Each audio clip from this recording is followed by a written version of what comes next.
5 मई गुजर गई और वक्फ पर सुनवाई नहीं हो पाई, लेकिन मुसलमानों को अभी भी एक आस है कि 15 मई को जस्टिस बी.आर. गवई जो हैं वो बड़ा फैसला सुनाएंगे और ऐसा ऐतिहासिक फैसला सुनाएंगे कि मोदी और शाह को बड़ा झटका उससे लग सकता है। जी हां, नमस्कार। नेक्स्ट 9 न्यूज पर आपका बहुत बहुत स्वागत है और मैं हूं आपके साथ वफा अब्बास। जब से देश के अंदर यानी लोकसभा के अंदर वक्फ बिल आया, 2 अप्रैल को लोकसभा से पास हुआ, 3 अप्रैल को राज्यसभा से पास हुआ और 5 अप्रैल को राष्ट्रपति की मोहर भी उस पर लग गई और 8 अप्रैल से वो कानून देश भर में लागू हो गया। लेकिन कानून तो लागू हो गया, लेकिन उसके बाद में जो विरोध प्रदर्शन देश की सड़कों पर देखा गया, विरोधी दलों के खेमों में देखा गया, मुसलमानों के चेहरों पर देखा गया, उससे ये तमाम तरीके जो हैं उसके बाद में ये देखा गया कि सुप्रीम कोर्ट में किस तरह से 100 से अधिक याचिकाएं जो हैं वो लग जाती हैं और बड़ी ही जल्दी उस पर 16 अप्रैल को सीजेआई खन्ना सुनवाई भी करते हैं और 17 ही अप्रैल को अगले दिन फिर से सुनवाई करते हैं।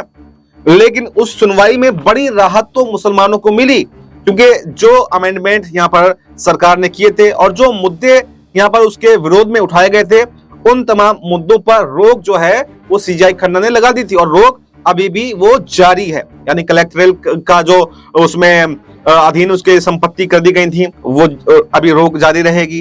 कोई भी नियुक्ति जो है वक्फ बोर्ड में अपनी नई नहीं हो सकती, वो जारी रहेगी और वक्फ बाय यूजर वाली जो संपत्तियां हैं उनको डी नोटिफाई नहीं किया जाएगा, वो जारी रहेगी। यानी कहीं ना कहीं अभी मुसलमानों को राहत तो है, लेकिन इसमें मुसलमानों को एक झटका जरूर लगा कि आखिर सीजेआई खन्ना ने फैसला क्यों नहीं सुनाया, क्योंकि सीजेआई खन्ना रिटायरमेंट उनका होने वाला है, 13 ही मई को उनका रिटायरमेंट है।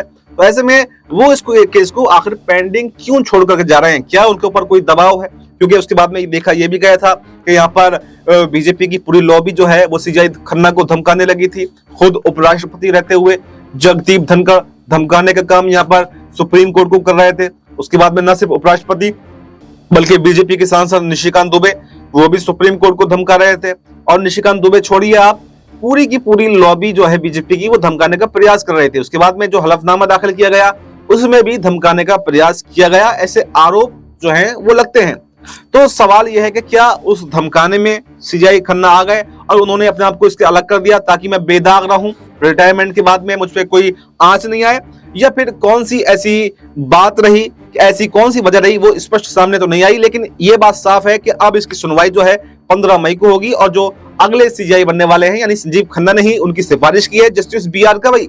तो क्या जस्टिस बी.आर. गवई बड़ा फैसला इस पर सुनवाएंगे और क्या उनका सीजेआई बनने के बाद में पहला ही फैसला ऐसा होगा जिससे मोदी और शाह की जो सरकार है वो सत्ते में आ जाएगी? और क्या सरकार गिर भी सकती है? क्योंकि सवाल नीतीश और नायडू को लेकर भी उठता है कि वो इंतजार कर रहे थे कि सुप्रीम कोर्ट से कोई फैसला आए तो फिर हम भी अपना फैसला सुनाए, और सुप्रीम कोर्ट से 5 मई को तो फैसला आ नहीं पाया, तो अब उनकी नजरें भी 15 मई के फैसले पर टिक गई हैं कि 15 मई को कोई फैसला आए तो उसके हिसाब से हम अगला कदम रखें। तो ऐसे में देश के मुसलमानों को जो आस थी, विरोधी दलों को जो आस थी, वो आस अभी भी बनी हुई है, क्योंकि कोई भी फेरबदल अभी इस बिल में किया नहीं गया, सुनवाई नहीं हो पाई। ऐसा अक्सर होता है, कभी कोर्ट में सुनवाई नहीं होती है, कभी स्ट्राइक हो जाती है, कभी कुछ हो जाता है, लेकिन ये बात तो जरूर है कि झटका केंद्र सरकार को लगा है और 15 मई को ये तय हो जाएगा कि आखिर ये बिल रद्द होगा या इसमें संशोधन जो है वो किए जाएंगे। फिलहाल इस रिपोर्ट में, इस खबर में इतना ही। इस पूरी खबर पर आपकी क्या राय है?